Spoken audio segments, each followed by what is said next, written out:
কাশীনগর বাজারে মিষ্টির দোকানে ভয়াবহ অগ্নিকাণ্ড, আগুন নিয়ন্ত্রণে আনে দমকলের দুটি ইঞ্জিন।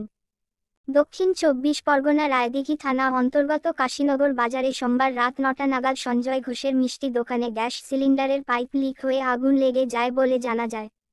ওই দোকানের কর্মচারীরা আগুন লাগার কারণ দেখতে পেয়ে তড়িঘড়ি করে দোকানের সমস্ত মাল ছড়াতে থাকে। কিন্তু আগুনের লেলিহান এত ছিল যে দোকানদাররা কিছু করতে পারেনি। আশেপাশের লোকজন দেখতে পেয়ে বালতি করে জল দেওয়া শুরু করে। তাতেও কোন সুরা না হয়ে অবশেষে ফায়ার ব্রিগেডকে ফোন করা হয়। ঠিক রাত 10টা নাগাদ ঘটনাস্থলে পৌঁছয় দমকলের দুটি ইঞ্জিন। ততক্ষণে অর্ধেক পুরো ছাই হয়ে যায়।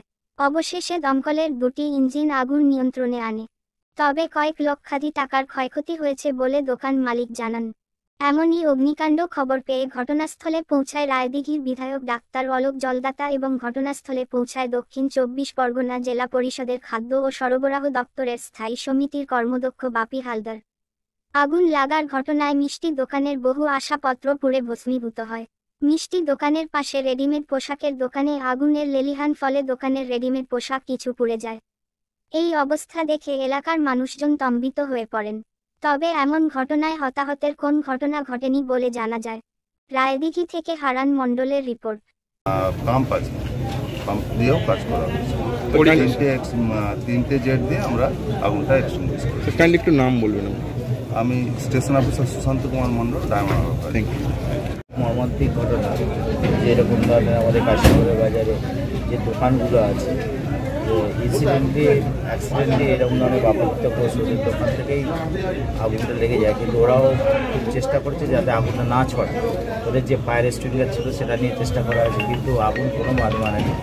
তবে এখানকার যারা লোকাল ছেলেরা আছে, গার্ডেন করে যারা ফায়ার স্টেশনের অনেকেই মানুষজনরা আছে, তারা ইয়ং জেনারেশনরা, তারা সঙ্গে সঙ্গে কিন্তু বালতি ড্রাম জোগাড় করে প্রায় কয়েক হাজার বালতি জল দেওয়ার ব্যবস্থা করেছে এবং ছাদে উঠে গিয়েও ব্যবস্থা করেছে। আমরাও ফায়ারে ফোন করা হয়েছিল। এবার জয়নগর থেকে আসতে একটু টাইম লাগে, কারণ আজকে বিয়ে বাড়ি, লগ্নের বাজার, গাড়ি বাড়ি ছিল।